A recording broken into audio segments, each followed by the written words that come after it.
Chapter 12. In the Palace of Divine Might, Crown Prince meets Crown Prince. Shalian knew this ring must have been left behind by Hua Cheng. He held it in his hand and wondered for a moment. What could this be? When Shalian was still an esteemed crown prince, he grew up in the palace of Shanla. The kingdom of Shanla had always reveled in beautiful, precious objects.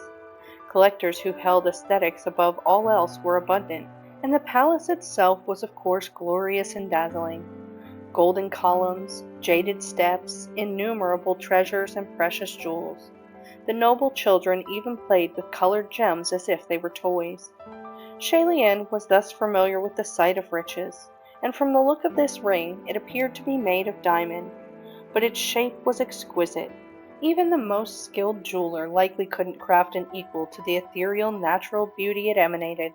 Moreover, of all the diamonds he had ever seen, this stone was extraordinarily clear, shimmering like crystal, fascinating and sublime.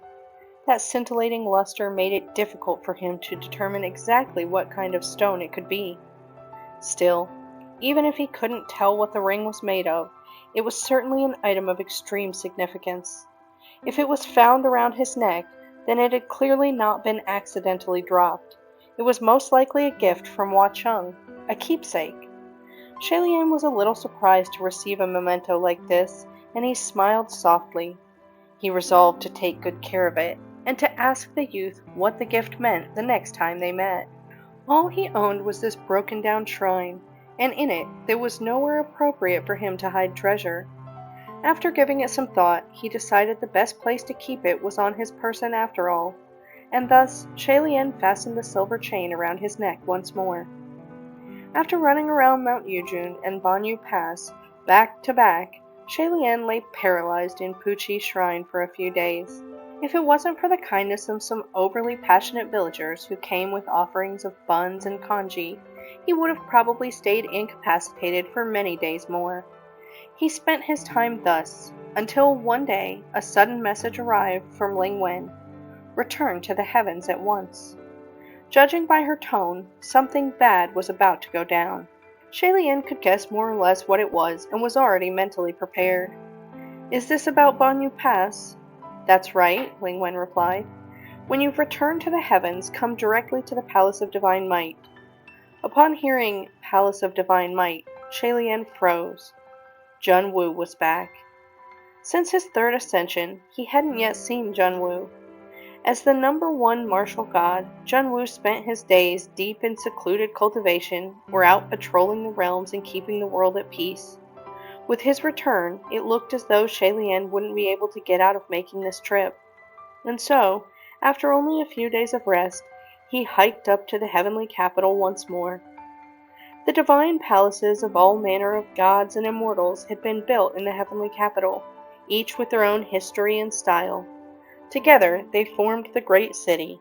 There were sculpted pillars and mural buildings here, little bridges and streams there. There was a transcendent ambiance in the air, and clouds diffused beneath one's feet. The heavenly court had a single main road, the grand avenue of divine might. Although there were many such roads built in honor of Jun Wu in the mortal realm, such mortal monuments were but a hollow mimicry of their true form in the heavens. Only this road in the heavenly court was the true grand avenue of divine might. Shalian walked on down the expansive road and headed toward the Palace of Divine Might. En route, there were many heavenly officials hurrying along, but not a single one dared acknowledge him. Truthfully, there were not many to begin with who would acknowledge him when he visited the heavenly court. However, not acknowledge meant no fellow officials would approach and walk with him or initiate any conversation, but they would still nod in greeting and give him basic due courtesy. But now they were pretending he wasn't there at all, as if a single glance at him would get them in trouble. If they were in front of him, they could hurry away. If they were behind him, they would slow their pace, leaving him a wide berth, desperately hoping his feet would carry him meters away from them. Shalian had gotten used to this sort of treatment long ago, so he didn't think anything of it. After all, he did just drag down the mighty, newly ascended General Pei Jr. It would be stranger if no one stayed away. Yet, unexpectedly, as he walked, a voice suddenly called out from behind, "Your Highness!" Shalian was amazed at the call and thought whoever had dared address him truly had commendable courage.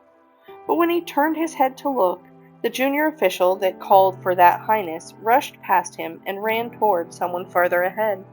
He called as he ran, "Honestly, your highness, how could you forget your identity medallion when heading to the Palace of Divine Might? How would you even get in?" Only then did it dawn on Shalian. Of course the address "Your Highness" wasn't directed at him. There were quite a few crown princes in the heavens, so some confusion on this matter wasn't anything unusual. Yet, when he glanced over and his eyes landed on the other crown prince, he paused. That young man had strong brows, bright eyes, and a wide smile. This smile was vastly different from those of many other heavenly officials. It was pure and sincere, and added an air of childlike innocence to his handsome face. Although, if a less charitable official like Mu Ching provided comment, it would probably call it an air of foolishness. The young man was dressed in armor and looked exceptionally heroic. However, it didn't give him the air of a warrior, of blood and battle. Rather, it gave him an air of royal nobility, candid and radiant. Shalian froze mid-step and stared at the young man. The two in front sensed his gaze and turned back to face him. When the junior official saw who it was, his face dropped immediately. Shalian lightly inclined his head and smiled at him. "Greetings, your highness." The other crown prince was obviously the type who didn't mind the everyday details and didn't recognize his face. So when he saw someone greeting him, he immediately returned the sentiment with a brilliant smile. He shouted back, "Greetings!" The junior official beside him gave him a subtle push. "Come on, your highness, let's go. We still need to get to the Palace of Divine Might." The young man, completely oblivious, could not understand why his subordinate would shove him so suddenly. He wondered aloud, "Why are you pushing me?" Shalian puffed out a laugh, and that junior official pushed even harder, urging, "The Emperor is probably already waiting for us. Please, let's go, your highness." The other crown prince could only give Shalian a confused look before turning to leave. Shalian stayed where he was as they walked away, and soon distant whispers from lower-ranking officials floated to his ears. Well, that was awkward. The world is such a small place. They're both officials in the heavens. It was only a matter of time that they met. If you ask me, General Nanyang bumping into General Xuan Zhen is a more exciting affair. Ha! What's the rush? They'll all be coming face to face soon. Everyone's gathering at the Palace of Divine Might, aren't they? Suddenly someone commented, "It's not just a small world. Take a look at those two. I don't like to make the comparison, but even though they're both crown princes, His Highness Tai Hua is truly noble. He would never do anything shameful like that, even if he fell from grace." The kingdom of Yong'an was more prosperous than the kingdom of Shanla, so of course the crown prince of Yong'an is stronger than that of Shanla. How the grass grows depends on the land it grew on. Simple logic. The martial god who watched over the north was Pei Ming of the Palace of Mingguang. The martial god of the west was Chuen Yizhen of the Palace of Qi Ying. The martial god of the southeast was Feng Xin of the Palace of Nanyang, and the martial god of the southwest was Mu Qing of the Palace of Xuanzhen, and the martial god watching over the east was Leng Qianchu of the Palace of Taihua. When Leng Qianchu was still mortal, he was a crown prince like Shalian. Not just that, he was the crown prince of Yong'an. The kingdom of Yong'an was the country that overtook Shanla after its fall, and the founder of Yong'an was the rebel general who successfully overthrew the imperial capital of Shanla. While Shalian drifted in the mortal realm, he had also visited the east, so he naturally knew that the crown prince of Yong'an had ascended. As heavenly officials, it was inevitable that they would run into each other, so he didn't think much of it. Those gossiping junior officials, while they were supposedly whispering, weren't particularly quiet. If their prattling had been about anyone else, they might have been more wary of being overheard. But since this was Shalian, they spoke without fear of him hearing. Perhaps they even found the prospect exciting. So Shalian pretended to have heard nothing and casually walked away. Just then, another voice came from behind and called out, "Your Highness!" Not again, Shalian thought. But this time, when he turned his head, it was someone who really was addressing him. Ling Wen, with dark circled eyes and arms full of scrolls, approached him. Everyone has gone to the Palace of Divine Might for the meeting. Be mindful once you reach the hall. Of course, Shalian was aware of the situation. What do you think General Pei Jr.'s sentence will be? Exile, probably, Ling Wen replied. That's actually not too bad. Not too severe, Shalian thought. Exile was considered a temporary banishment for officials who had committed crimes, meaning the length of punishment was negotiable, and there might still be the opportunity to resume their duty. If they were found to be on their best behavior, they might one day get fished back up, maybe in 30 to 50 years, maybe in 100 or 200 years. But to Shalian, this not too bad was of course based on his own standards. To General Pei, it would be a completely different story. Shalian remembered another thing. Oh yeah, Ling Wen. How goes the search for the boy with the human face disease from Mount Yujun? The one I told you about last time. Do you have any news? I'm very sorry, Your Highness. I don't have anything at the moment. We'll work harder on it, Ling Wen replied. Even for a heavenly official, finding a single person in such a vast world was not an easy task. Although the heavens might make faster work of it than mortals, it was still more like 10 years for the mortal realm versus 1 year for the heavens. Shalian thus said, "Thank you for your hard work." By this point, they reached the end of the avenue, and a majestic palace came into view before them. The palace had stood through the ages, yet it showed only enduring excellence and none of its antiquity. Interwoven glazed tiles adorned the golden roof, layer upon layer, blinding in their scintillation. Shalian looked up and glanced at where Palace of Divine Might was written beneath the golden roof. The characters, written with power and with vigor, were exactly the same as they were centuries ago, unchanged. He lowered his head and stepped into the hall. Within, numerous heavenly officials had already gathered, either in groups of 2 or 3 or by their lonesome, standing in silence. The only ones permitted to enter this hall were heavenly officials who had officially ascended. All imperial sons of heavens or indomitable overlords, each bursting with spiritual might. They eyed each other in silent pride and judgment, their splendor overwhelming. Gathered here, at this time and place, everyone held their breaths and did not dare utter a sound. Upon the throne at the very end of the hall, there sat a martial god clad in white armor. This martial god had a handsome face, and with his eyes closed and his lips unspeaking, he appeared extremely poised and solemn. Behind him stood the expanse of the magnificent Palace of Divine Might, and beneath his feet there were pure white, snowy peaks. As if sensing that Shalian had entered the hall, he opened his eyes. Those eyes were obsidian black, but bright and clear, as if formed by the melted snow of a lake that had been frozen for millions of years. As he blinked them open, the martial god smiled softly. "Shanla, you have come." Shalian inclined his head in a respectful bow and said nothing.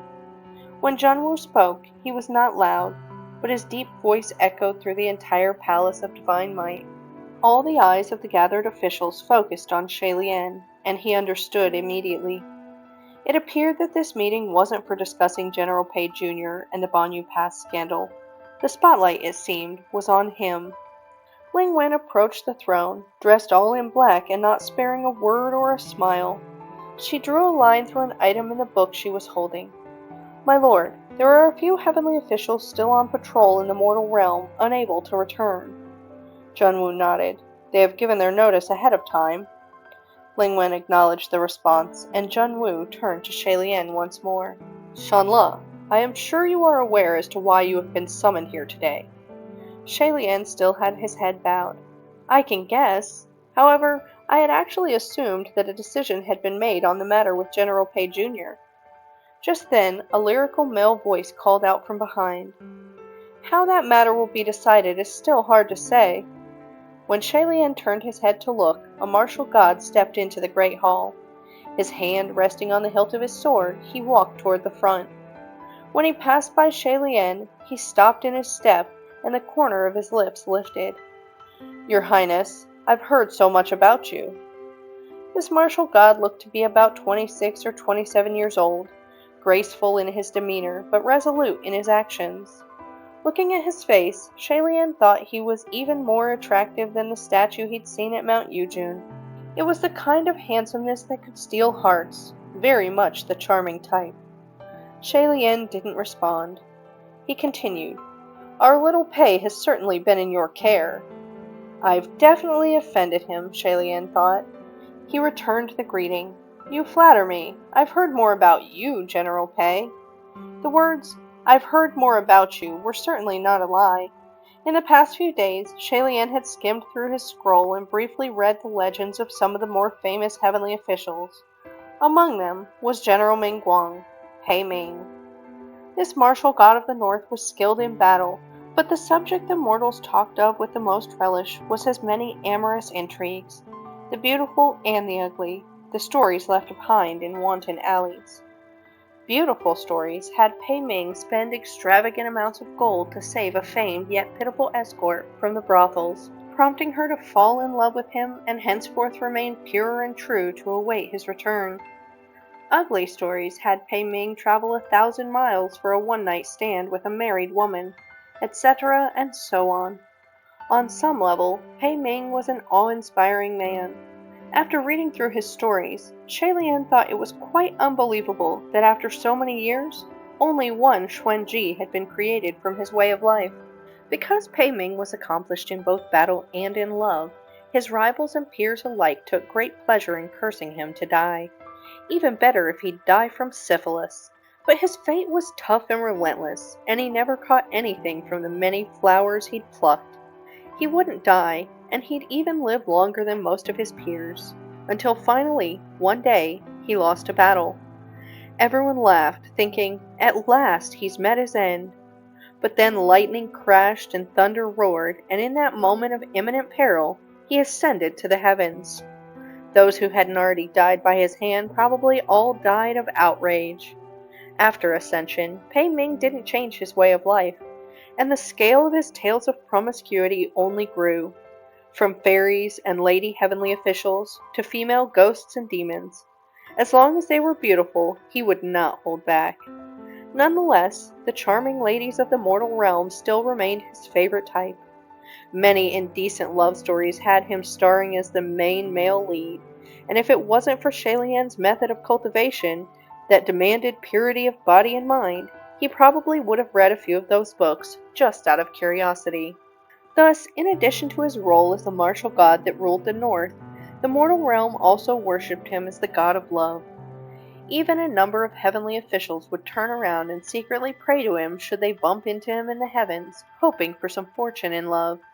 It had to be said that, although similar in sentiment, such a title was definitely more fortunate than Feng Xin's unwarranted title of tremendous masculinity. All the heavenly officials present in the hall were well aware of what both of those "I've heard so much about you" comments meant, and many roared with laughter in their heads. After such pleasantries, Shalian said, "What does General Pei mean by 'hard to say'?" Pei Ming snapped his fingers, and a corpse suddenly appeared in the middle of the great hall, floating in midair. Strictly speaking, this floating body was just a shell. It had no primordial spirit, completely empty on the inside.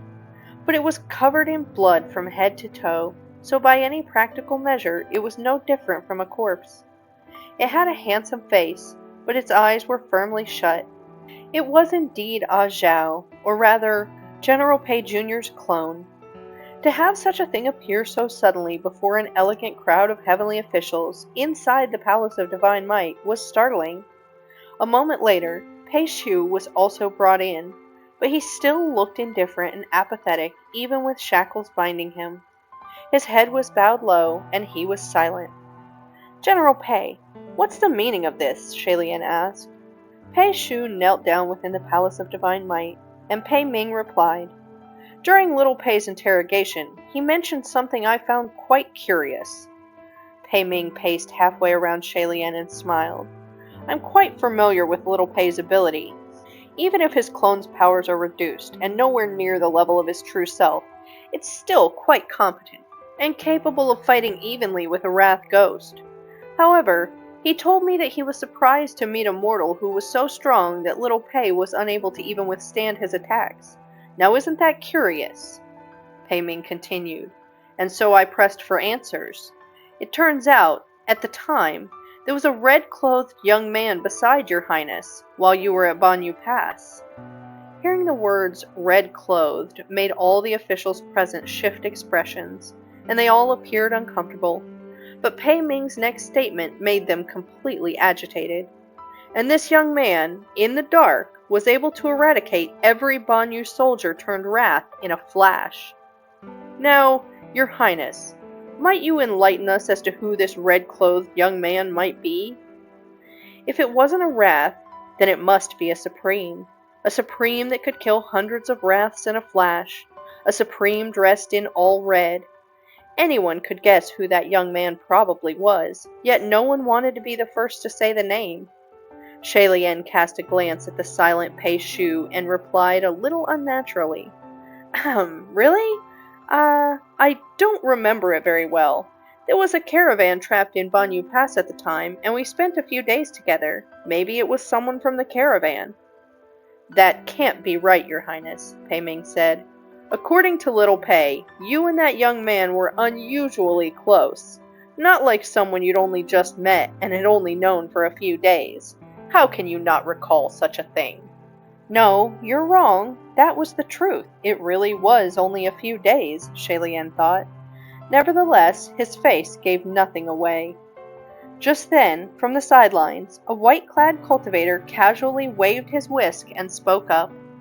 General Pei, you've only heard little Pei's side of the story. Little Pei has committed a crime, and he's currently in detention, soon to be exiled. Whether his words are believable is still hard to say, no? Then we shall see if General Nan Yang and General Xuan Zhen can assist us, Pei Ming replied. Following his line of sight, Shay-Lian found Feng Xin and Mu Qing standing separately in the southwest and southeast corners of the hall. Feng Xin still looked the same as in his memories, tall as always, standing extremely straight, his eyes determined, and his brows forever slightly furrowed.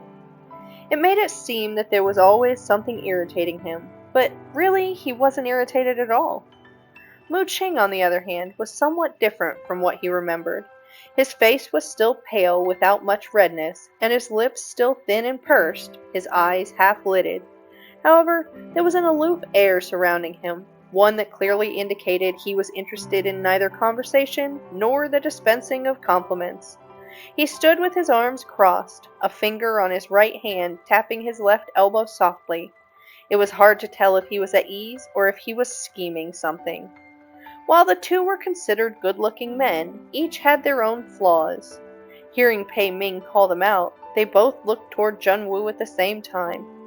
It was only when Junwu gave a slight nod that they reluctantly stepped forward. This was the first time since Shay-Lian's third ascension that he'd come face to face with the two of them.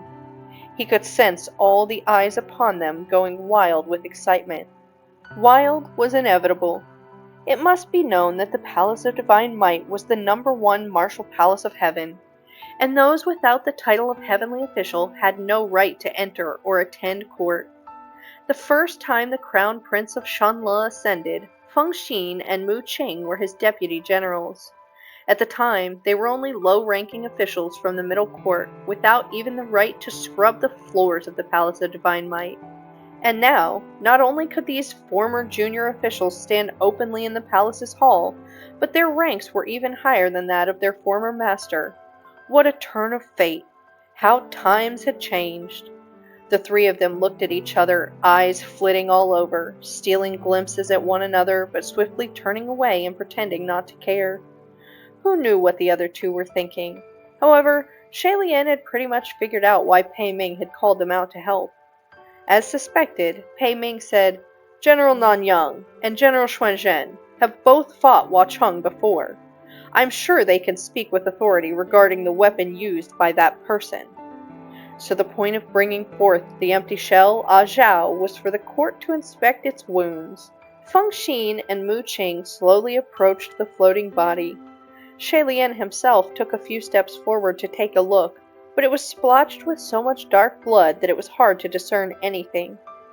The other two, faces austere, took their time in their inspection.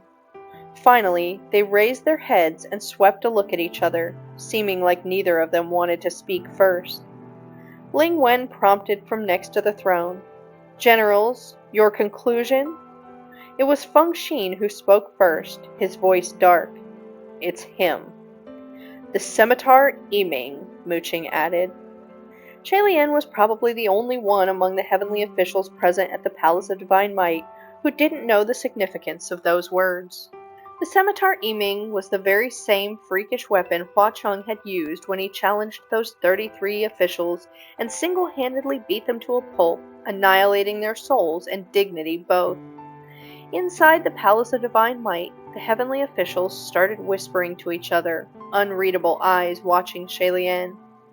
"Many thanks to the two generals for confirming this fact, which verified my conjecture," Pei Ming said.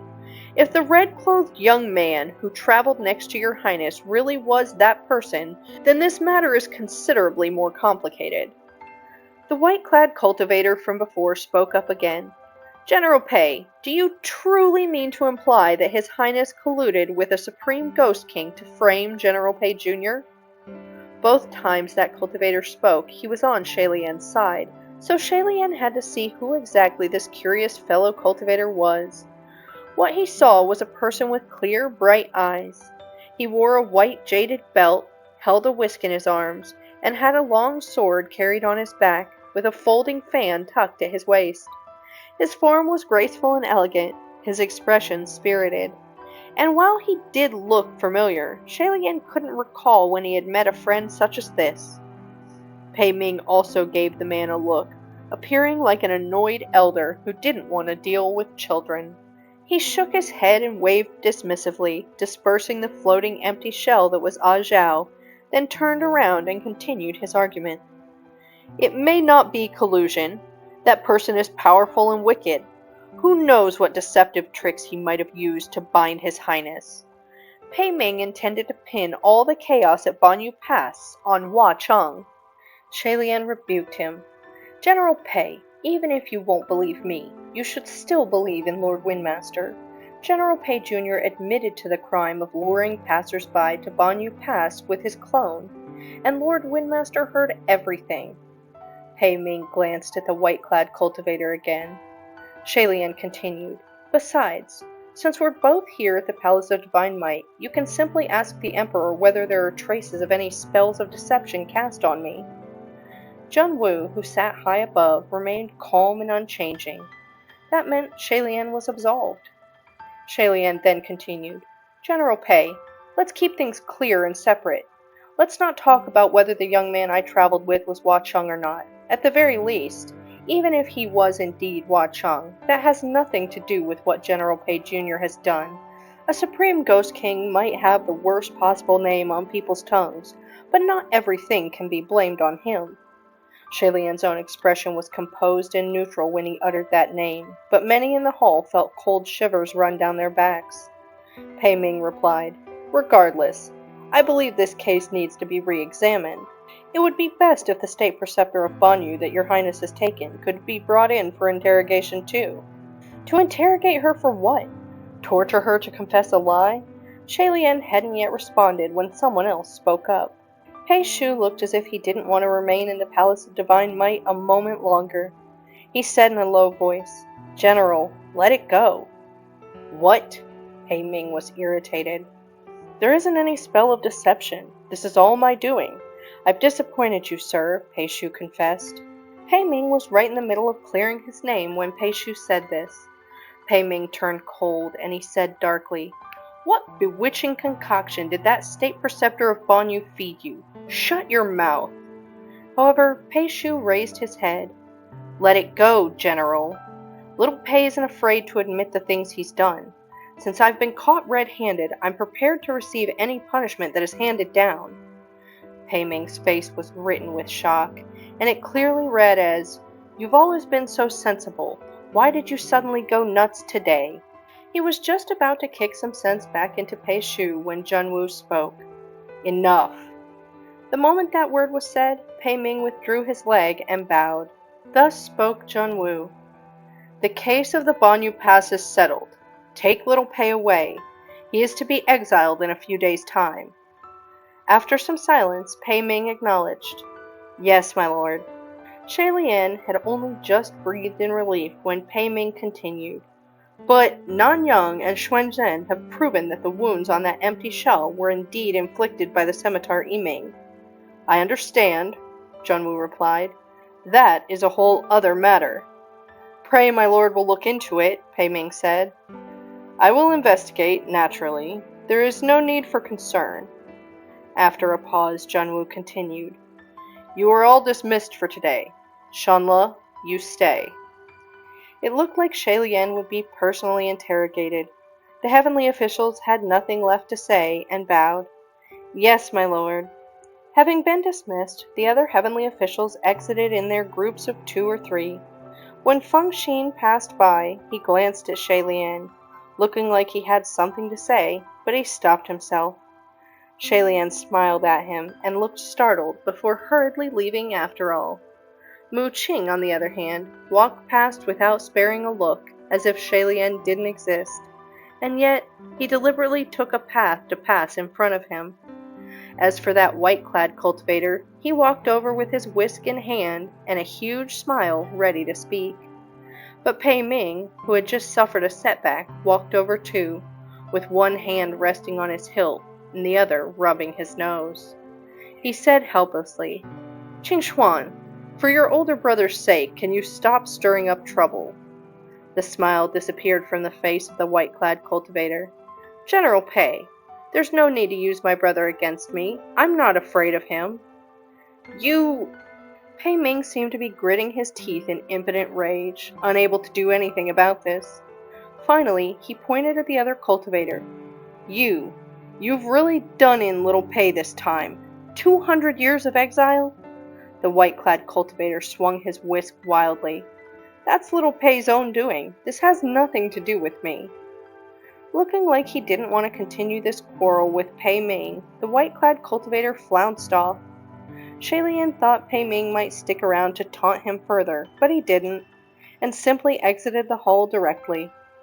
In the large and spacious Palace of Divine Might, the only one left besides Junwu on his throne and Shay Lian standing below him was, surprisingly, the Crown Prince of Yong'an, Lang Qianchu. Shay Lian thought that was strange. Why did he stay? When Shay Lian approached, he saw that the man had his eyes closed and that he was somehow fast asleep on his feet. Shay Lian didn't know whether to laugh or cry, and feeling quite awed, he gently tapped on the young man's shoulder. Your Highness! Your Highness! Lan Qianchu jolted awake. What happened? Nothing's happened. The meeting is over, Shay Lian explained. Having just woken up, Lan Qianchu was still a little dazed, and he asked in confusion. Over? Just like that? What did we all discuss? I didn't hear anything. If you didn't hear anything, then don't worry about it, Shay Lian said. It wasn't anything important anyway. Come now, time to go back. Oh. Lang Qianchu went to leave, but when he reached the doors, he looked behind him. Still confused, he nevertheless flashed Shay Lian a big smile. Thanks for waking me. Shay Lian waved at him with a cheerful grin. With everyone now finally cleared out, Shay Lian slowly turned around. Junwu descended from the throne, hands clasped behind his back. He came before Shay Lian. Crimson Rain-sought Flower, the Scimitar Yiming. Shay Lian was like a cat picked up by the scruff of his neck, and he involuntarily straightened. So, what is going on? Junwu questioned. Shay Lian looked at him, then suddenly kneeled. Before Shay Lian's knees touched the floor, Junwu reached out and held his elbow, preventing him from kneeling. He sighed. Shanle. Shay Lian straightened once more, his head bowed. I'm sorry. Junwu watched him. Are you acknowledging your wrongs? I am, Shay Lian replied. Then why not tell me what wrong you are acknowledging? Junwu said. Shay Lian was silent, and Junwu shook his head. I did not think you would know. The Heavenly Emperor inclined his head, gesturing for Shay Lian to follow, and the two walked slowly toward the chambers behind the hall. As they walked, Junwu, with his hands clasped in front, commented, "Shanla is all grown up now." Naturally, Shalian didn't dare answer that comment. Junwoo continued, 800 years ago, when I sent you down, I told you to keep in periodic communication with me so you would not have to roll in the mud all by yourself. But once you left, there was not a word from you for 800 years, and all the while you unnecessarily tormented yourself down below. You've been ascended for some time now, but not once have you reported to the Palace of Divine Might. If anyone else was this impertinent, the Palace of Ling Wen would have censured them directly. Of course, Shalian's "I'm sorry" earlier wasn't directed to this matter, and Junwoo was aware of this also. He added, "If your apology was for those few sword attacks, then let it go. You said yourself, all is forgotten after a stabbing." Shalian smiled wryly. "How could I forget?" "Then look to the future," Junwoo replied quietly. "There is still much we need you for." Shalian rubbed his forehead. "Shanla is but a lowly scrap immortal, without power. There is no need for me. I only hope not to be a burden." "Why deprecate yourself so? Did you not perform splendidly in these last 2 cases?" Junwoo said. "Except I may have offended General Pei," Shalian sighed ruefully. "Mingguang is fine. I will keep an eye on him. You do not need to worry. However," Junwoo turned around, "tell me, what kind of extraordinary character did you engage with when you descended this time?" Shalian raised his hand. "My lord, I swear I did nothing. Just one day, by chance, I encountered an interesting young man on the road, and we spent some time together. I didn't think much of it." Junwoo nodded. "Chance encounter. Young man. Supreme Ghost King. Shanla, surely you are aware what the consequences would be if Mingguang was to question you further and you confessed to this in front of the other officials. No one would believe you."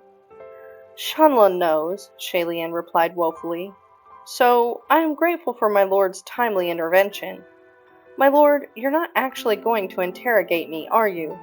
I wouldn't collude with the Ghost Realm. These are absurd concerns."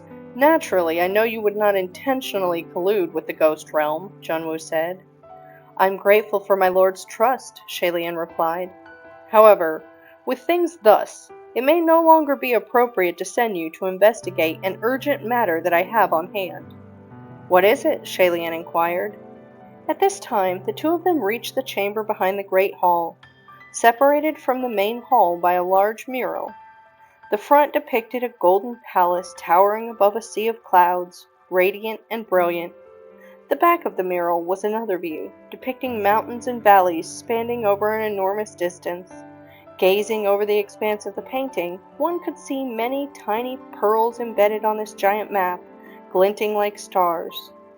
Each one of those pearls embedded on the map represented the location of a temple of divine might, built in the mortal realm. 800 years earlier, when Junwoo brought the newly ascended Shalian to these inner halls, the twinkling stars on the mural weren't as dense. But now, the shimmering jewels seemed to fill one's vision, overwhelming in their radiance. Junwoo stood before the mural and pointed at a place in the east. 7 days ago, many saw with their own eyes a dragon of fire suddenly soaring into the sky from the deep mountains in this area. Shalian's face grew serious. Junwoo, with one hand behind his back, used the other to softly rap on a place on the mural. That dragon of fire lasted for 2 incense time before burning out. In that time, many witnessed the sight, but not a single person was injured. Do you know what that means? The spell for the ascending fire dragon emits intense flames that do not harm but can be seen by many due to the vast expanse of its display. "It's a call for help," Shalian replied. "Correct. It was a distress signal, and it came from a heavenly official," Junwoo said. "And it's no ordinary call for help. It's one of desperation," Shalian added. The flames of the ascending fire dragon spell were extremely intense and needed to be strictly controlled to avoid causing any harm.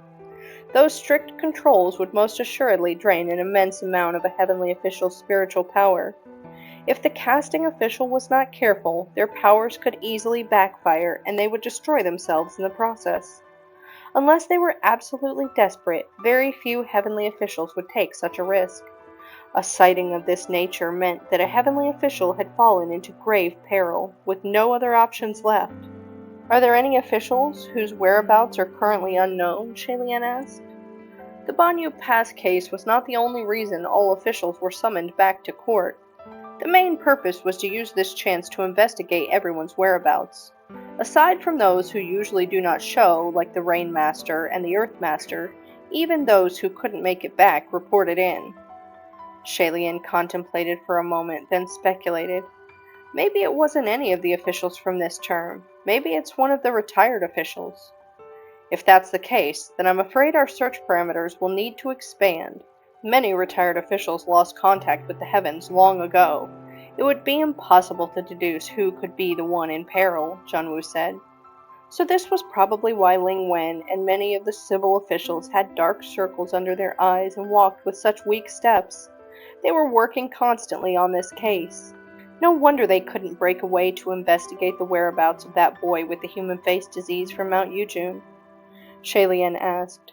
To corner a heavenly official to the point where they would use such a self-destructive spell, there must be a great evil at work. Are there any demonic gatherings or lairs in that area? There are, Junwu replied, and very close by. Do you know of Ghost City? Shalian thought about it and replied, I've heard of it. Ghost City was the most preposterous place within the ghost realm, situated right at the crossroads of the mortal and ghost realms. It was where all manner of ghosts gathered in swarms to conduct trade and exchange. It was complete pandemonium. Some cultivators of a certain skill level would venture there to do business or seek information. Sometimes there would even be heavenly officials in disguise, touring the city for curiosity's sake or other unspeakable reasons. Once in a while, there would also be those who'd entered by mistake, and they would either be eaten alive or scared half to death. Since ancient times, although not as ancient as Shalian, there had always been many tales of Ghost City in the mortal realm. Shalian remembered one of the stories had a man traveling at night who saw a bustling market before him decked out with large red lanterns and colorful signs. He entered the market in high spirits, but found that everyone around him wore a mask, and if they were not cloaked as such, then they were extremely ugly. Very curious. He didn't think deeply on it, and bought a bowl of noodles and sat down to eat. But as he dug into his food and ate, the food didn't feel right. When he looked closely, the noodles were actually squirming strands of hair. Shalian brought himself back to the present, and Junwu continued. After that pillar of fire appeared, I immediately sent officials to investigate the area, but there was no evidence of anything, so it is very possible that they moved to Ghost City. However, the heavenly realm and the ghost realm have always drawn very clear borders, and without enough proof, we cannot intrude on Ghost City, which is why I need someone to descend in secret this time and investigate. We can't alert the enemy and have them move again, Shalian said. Is that why this couldn't be discussed openly at the Great Hall with everyone, to prevent information leaks? Correct, Junwu replied. Then my lord, pray give Shanla your command. You were the first candidate I originally had in mind, Junwu said, but for this, it may be inconvenient for you to go. How would it be inconvenient? Shalian asked. First, the east is guarded by Long Qianchu. If you should go, you would have to cooperate with him, Junwu said. Shalian responded, That would not be a problem. Please rest assured. Second, Junwu continued, do you know in whose territory Ghost City is seated? Shalian was slightly taken aback. Is it Huacheng? Junwu nodded slowly, and Shalian's guess was confirmed. But then, something else came to mind. That distressed pillar of fire blazed up 7 days ago. Coincidentally, it was 7 days ago when Huacheng left Puqi Shrine. The timing was too perfect. Could there be a connection between the two events?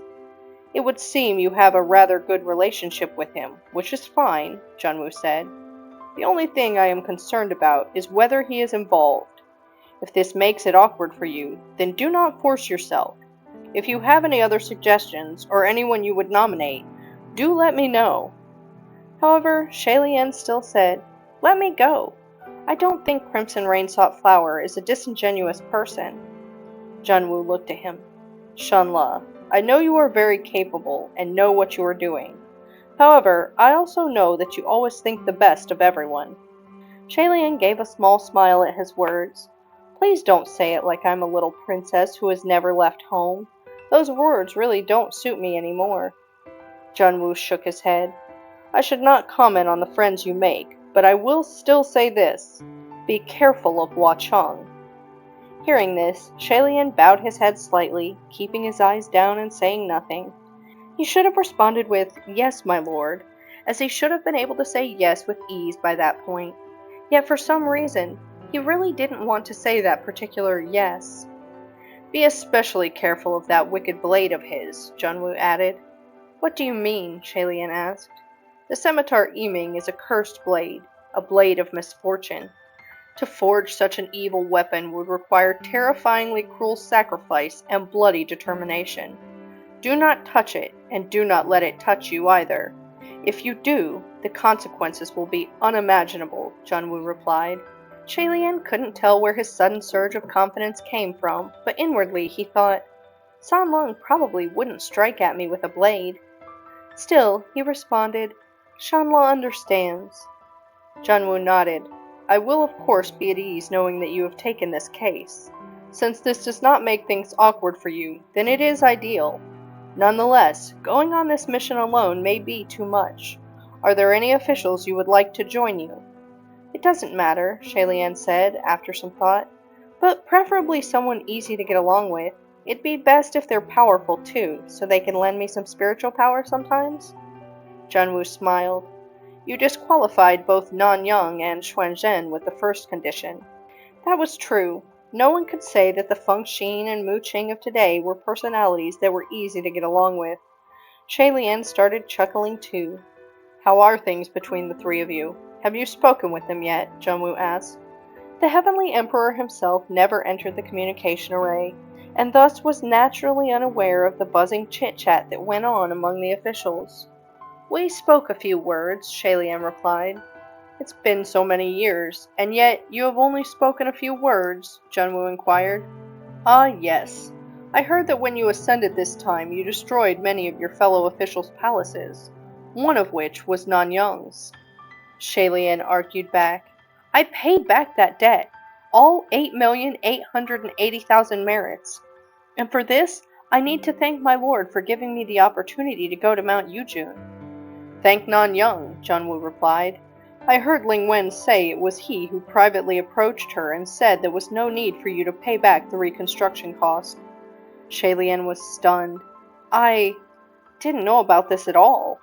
No wonder those 8,880,000 merits were so easily repaid, if it turned out to be that so much of it had already been intentionally forgiven. Yet at the time, it was the palace of Nanyang that had suffered the most damage. He'd been told that half of the golden roof had collapsed. Nanyang made sure Ling Wen would not tell you, so you were naturally unaware. Since he did not want you to know, it would be best to continue feigning ignorance, Junwoo said. Shalian didn't know how to feel about this. Complicated and bittersweet feelings clouded his mind, and his thoughts scattered all over the place. Finally, he only sighed helplessly and thought, Truly, in this world, the words, don't tell anyone, are empty. Junwoo contemplated for a moment, then asked once more, If Nanyang and Xuanzhen will not do, how about the Windmaster? Shalian pondered the option. Lord Windmaster is a very good person, but I don't know if she would want to go on this mission with me. The Windmaster is powerful, Junwoo said. A lively person who enjoys making friends and thus matches your first condition of easy to get along with. When reporting in with me, the Windmaster also spoke well of you. I think you two will be fine. If you do not have any other questions, then descend with the Windmaster and go forth to investigate Ghost City. Also, yes? Junwoo said unhurriedly. Work hard, but do not force yourself. Shalian was startled by those words. A moment later, he smiled. What is my lord saying? I'm not forcing myself. Junwoo patted Shalian's shoulders. Return to the palace of Shanla to rest for now. I will send word to summon the Windmaster. Shalian blinked. I don't have enough merits, so no palace has been erected. The palace of Shanla from the past has long since been torn down. So, what palace of Shanla? I have granted you a new one, Junwoo said. You cannot possibly always cram yourself into that decrepit little shrine. Shalian left the Palace of Divine Might and was led to the Palace of Shanla by a junior official from Junwoo's palace. This Palace of Shanla was very nearly an exact copy of the one he had in the past. Glazed tiles with red walls, sumptuous and elegant. He stood outside the palace gates for a long time, but not a shred of desire to enter came to him. The scrap immortal was still best suited to a scrapped shrine after all. A proud and glamorous heavenly palace like this wasn't a place he could stay. He loitered outside the entrance and waited for Lord Windmaster to come find him. But after a while, the one who appeared was unexpectedly not the lady cultivator in white Taoist robes, but another white-clad cultivator. This cultivator was in glowing spirits, with an air of transcendence fluttering about him. It was the one from the meeting at the Palace of Divine Might, who had randomly fought with Pei Ming, Qing Xuan. He waved his whisk, a smile hanging from his lips. Greetings, Your Highness! Shalian smiled back. Greetings, fellow cultivator. Truthfully, he really wanted to ask who he was, but he thought it'd be rude. So he was about to sneak a peek at his scroll to see which heavenly official was named Qing Xuan, when the person in question walked up to him and exclaimed, Let's go! Let's take a stroll down below. Shalian was taken aback. My friend, I'm waiting for someone. Hearing this, the cultivator stuffed his whisk into the back collar of his outer robe and turned around in wonder. Who else are you waiting for? I'm waiting for Lord Windmaster, Shalian replied. The white-clad cultivator looked even more confused. Aren't I right here? Shalian's brows jumped. You're the Windmaster? The other flashed open his fan and started fanning. I am the Windmaster. Was there ever any doubt? Did you not know who I was? Have you never heard my name, the Windmaster Qing Xuan?